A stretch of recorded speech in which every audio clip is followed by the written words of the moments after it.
Hi, Gemini, Sun, Moon, and Ascendant. This is Dane, and I'm going to be doing your June 6, 2024 new moon reading for you. Now, I ask if this reading resonates with you. Don't forget to like, comment, and subscribe. It helps me out tremendously, and it gets this channel seen by the YouTube algorithm. So thank you so very much for doing so. So let's see what the tarot has to say. Angels and spirit guides, show me clearly. Guide this reading and show me clearly, angels. And spirit guides, angels, and spirit guides, show me clearly.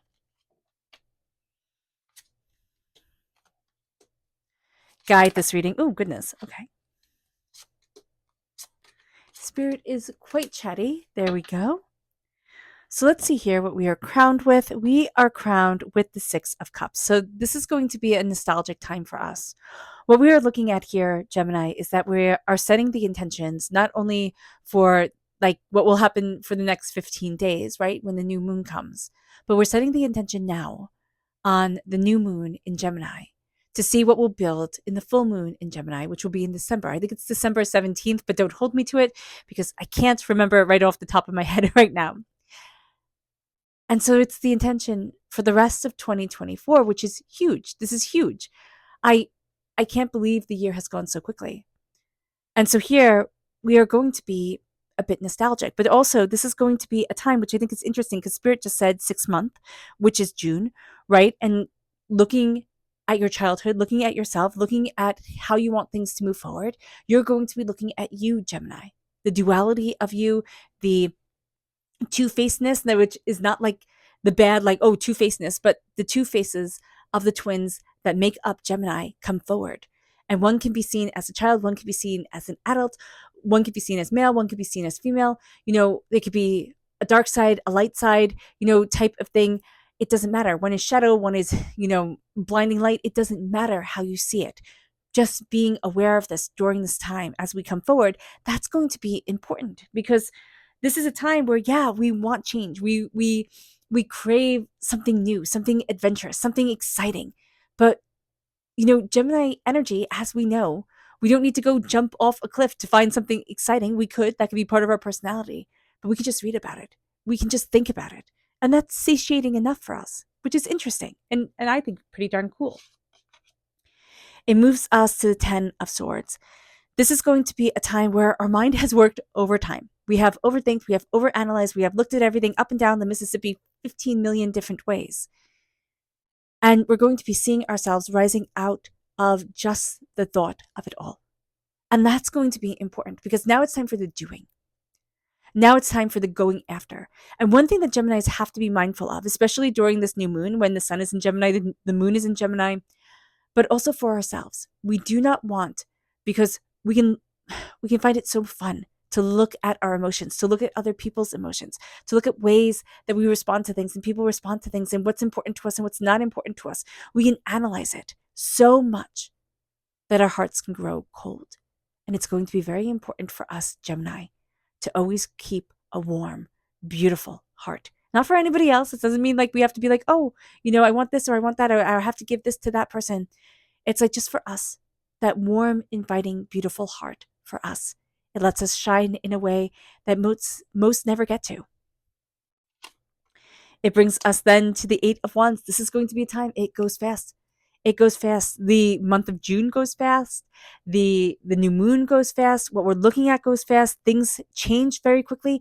And that could be enough for us, again, to keep us engaged, to keep us, on our toes and excited. It brings us then to the Lovers. And this is us. We come through very positively for ourselves. This is Gemini energy coming forward. And so we are embracing the full of us. Not, oh, I'll love you if. It's like, I love you. And we're going to find how important it is not to have contingencies on our love, but just to let our love and ourselves shine.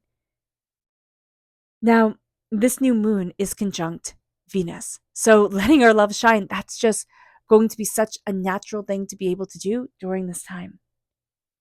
And it's going to be so powerful for us. It softens, this new moon in Gemini conjunct Venus, it softens things. It brings a loving touch, a loving energy to everything. And that is going to be just beautiful for us. Now, this new moon in Gemini, it greatly affects all mutable signs. In Gemini, that includes us. We are a mutable sign. It's Gemini, it's Virgo, it's Sagittarius, and it's Pisces.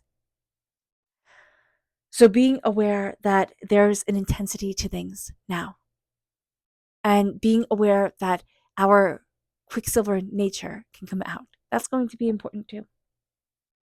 Now, in the Sabian symbolism, okay, the new moon in Gemini is viewed as the head of a robust youth changing into the matured thinker. Okay, I think that's very interesting wording. The head of the robust youth. So it's just the head. It's just the thought of it all, changing into the mature thinker, the person who thinks things through, who looks at all angles of the story. Remember when you were 16 and you had all the answers and you couldn't figure out why all the adults didn't just listen to you because you knew it all. And then it's changing into maturity. It's saying, well, even if I do have the right answers, it doesn't mean anybody's going to listen to me. How do I move things forward? How do I embrace my voice? How do I see? How do I expand? As we embrace our dual nature, we're going to see that we're better at things than we thought we were. Okay, we kind of put ourselves in a box, as we tend to do as human beings, and we're going to start to see we're shattering that box. It moves us then to the Six of Wands reverse. We have to learn how to celebrate us. There's a timidity to us that we're going to be looking at during this time and say, well, that's curious. And it's just going to be pointed out to us somehow, some ways when we're doing things. And it's like, that's curious. I need to hold my head up high. I need to stop apologizing for my existence. I need to go after what I want. And I need to go after what's important to me. It brings us then to the Two of Swords. And this is taking a path we didn't realize we would be taking.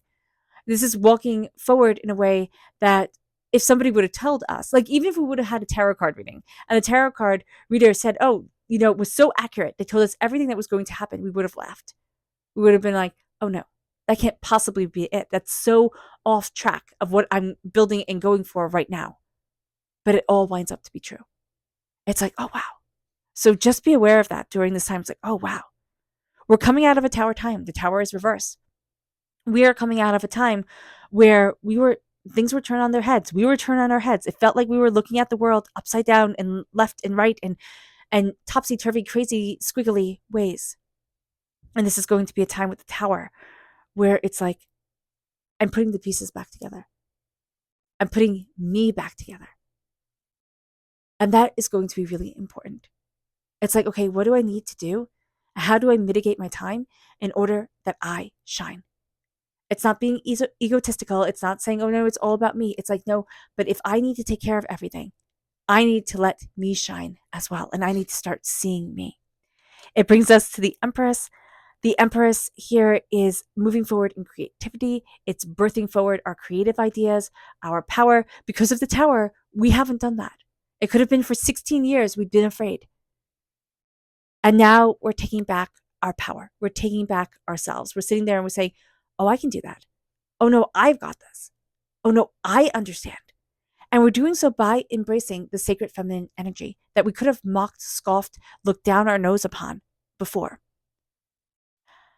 This is going to be a time where we sit there, we look at things and we say, but that's important to me, right? Let's say you love working with fabrics and working with colors and things that are decisively, like people would call it, oh, that was women's work. Like you like sewing or knitting or cooking or something where people were like, oh, that's women's work, which was so unimportant. We took it out of schools. Nobody needs to learn such trivial things that our ancestors dedicated themselves to.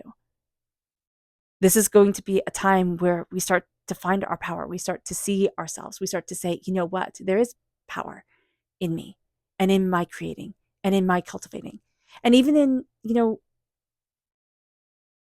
the beautiful things, the more feminine things. And it doesn't mean that we have to be feminine ourselves, but there's a beauty there.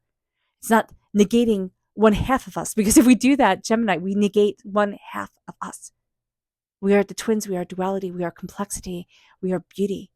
And it brings us then to the High Priestess reverse. We can embrace our power. During this time, we're going to feel very comfortable doing that. Our psychic self, our intuitive self, that's going to be a little bit harder. Somebody once called you too sensitive and you took it to heart, Gemini. So just be aware of that. The high priestess is the veil is being lifted from our eyes. And we're like, you know what? No, I like that veil right there. Thank you very much. I don't want you to take it away. I don't want to see the world so rawly, so emotionally, so intensely. So just being aware of that, Gemini, is going to be very important, because if we say, what am I afraid of? Or we say to ourselves, I double dog dare you to see, to fully see. And again, it's embracing the sacred feminine, because in the early tarot cards, the high priestess was once called the female pope. And whether you believe in the myth, the legend, the reality of Pope Joan or not, it doesn't really matter. It matters that we are seeing ourselves as powerful spiritual beings and not negating our own spiritual power. It moves us then to our spirit message. Now, if you are interested in entering to receive a free reading, put a rose in the comment box below. A person will be chosen at random and announced on Sunday, so hit the bell notification. Good luck to everyone.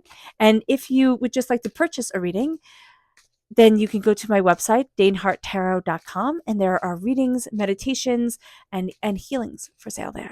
So let's see here. Angels and spirit guides, show me clearly. This is focus.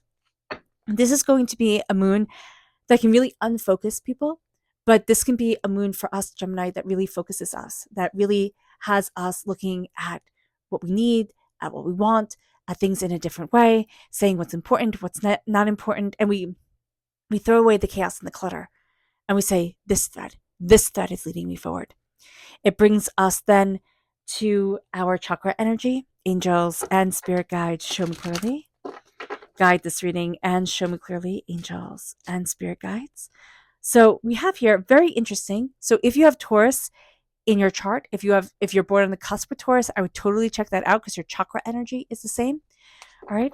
But here we have the inner child reversed, whereas there the inner child was in the upright. So I would very much check that out, because we have here psychic development, which is the third eye chakra, and we have the heart chakra with the inner child coming forward. And so this is going to be a time where we close the door on our high priestess self when we were little. There was something that we saw, there was something that we felt. There's, that label of, oh, you're so sensitive, really got to us. And we were like, no, you know what? I'm going to be fierce, or I'm going to be this way. And we negated a huge part of our sensing, feeling, compassionate self, Gemini. And in a way, we handicapped ourselves. And this is going to be an important time working with our heart chakra, working with our third eye chakra, to re-empower us and to reinstate that power within us.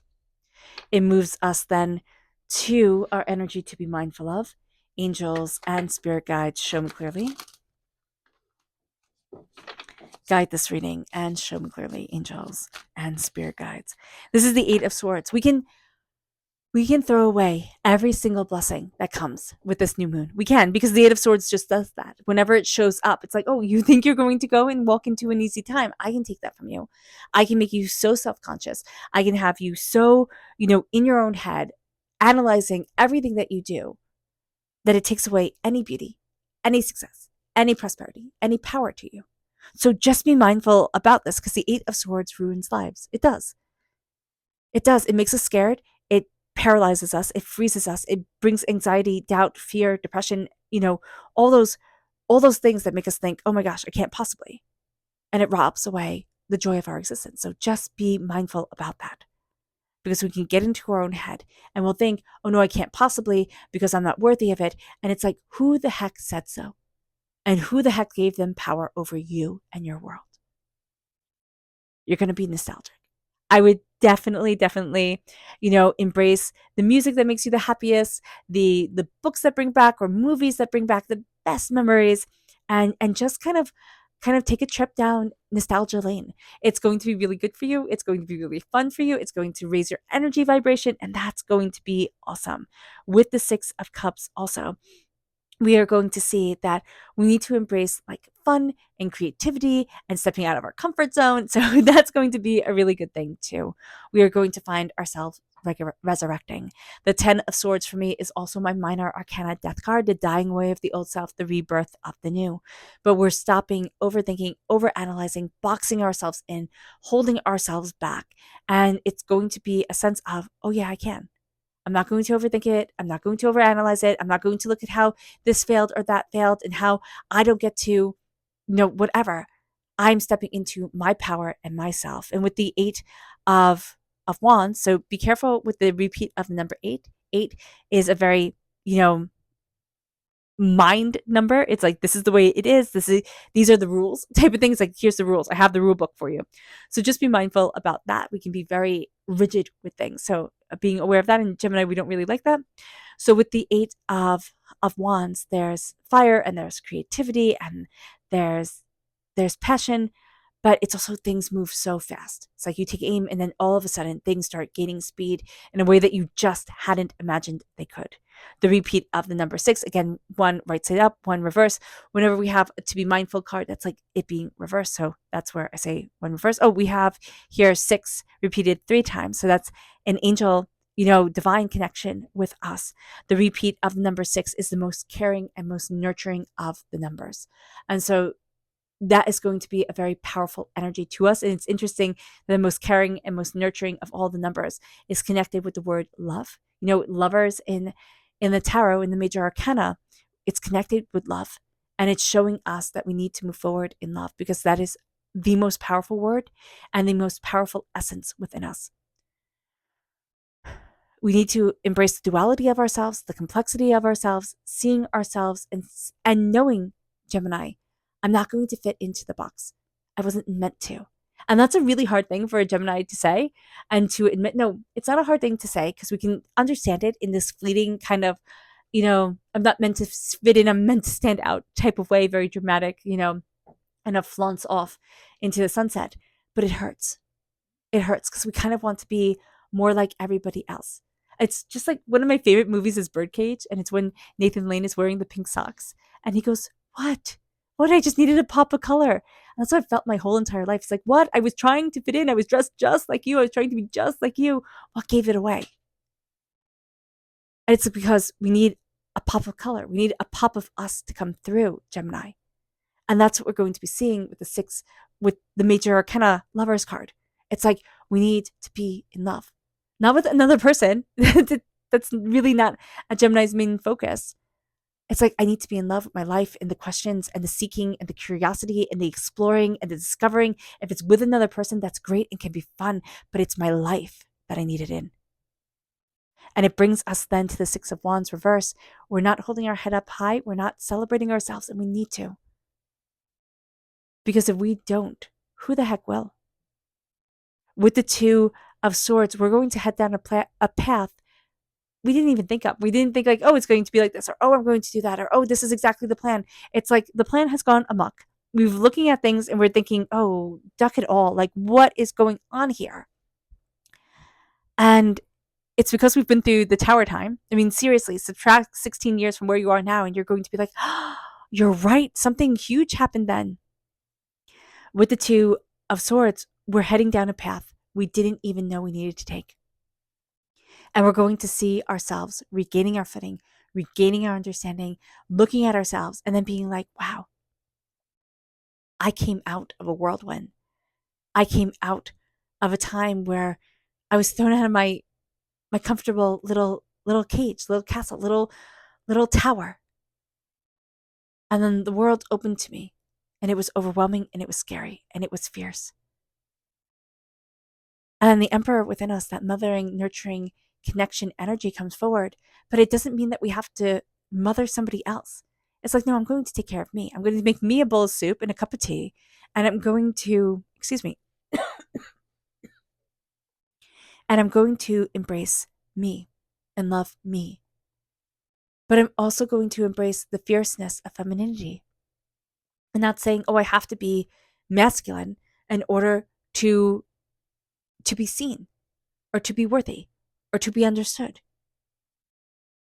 There's beauty in the quiet things. There's beauty in the quote unquote feminine things. And it's time to see it and it's time to connect with it.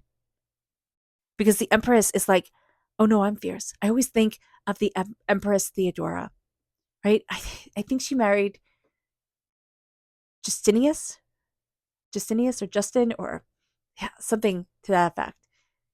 And one of the myths around her is that Rome was burning, right? And she was a courtesan. She was a courtesan who rose through the ranks and became empress. She was nothing, and then she became everything. And in the story, it said that her husband was going to flee Rome. He was going to protect himself and, take what was valuable to him and leave. And she said, I'm staying. And if you leave, you forfeit everything. And I stay. I stay, and I will rebuild the city.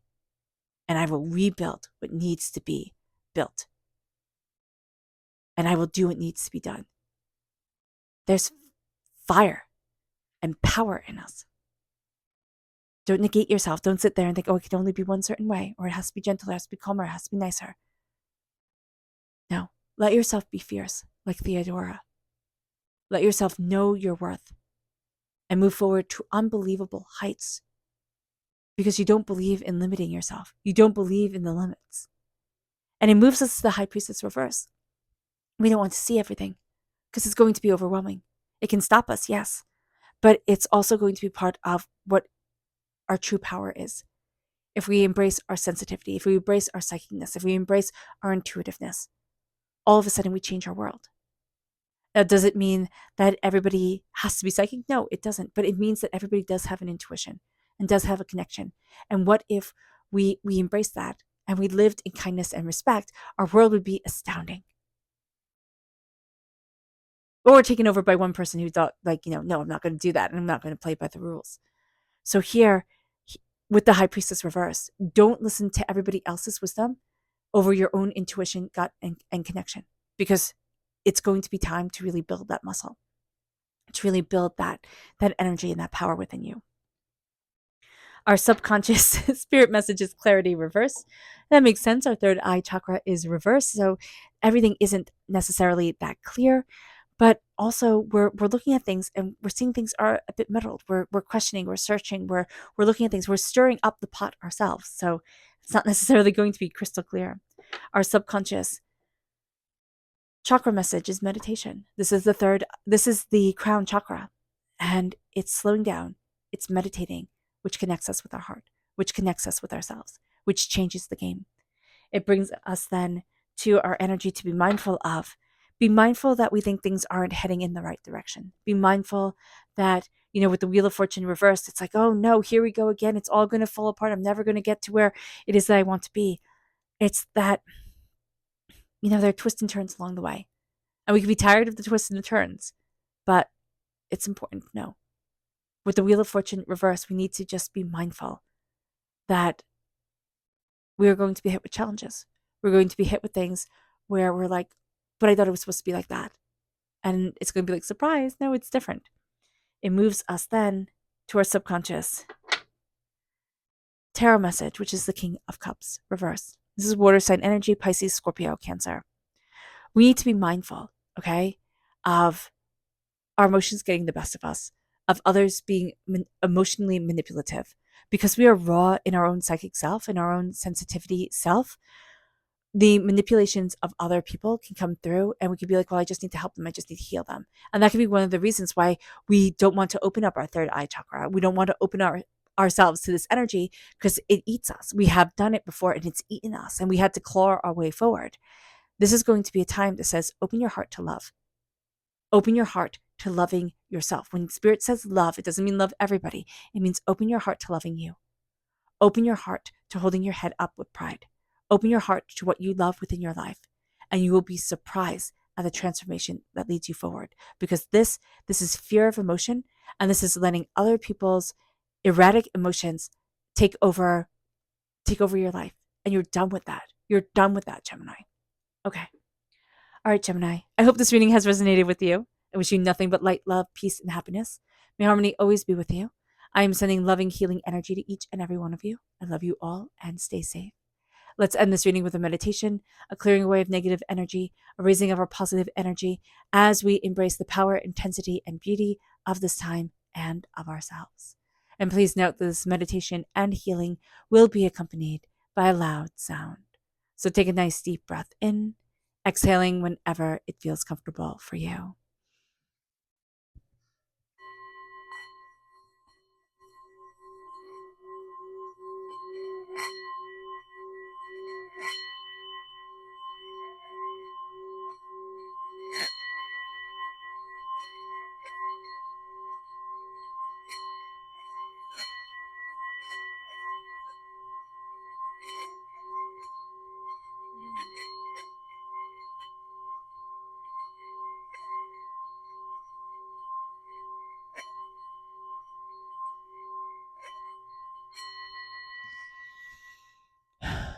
May you move forward in peace and in harmony, Gemini.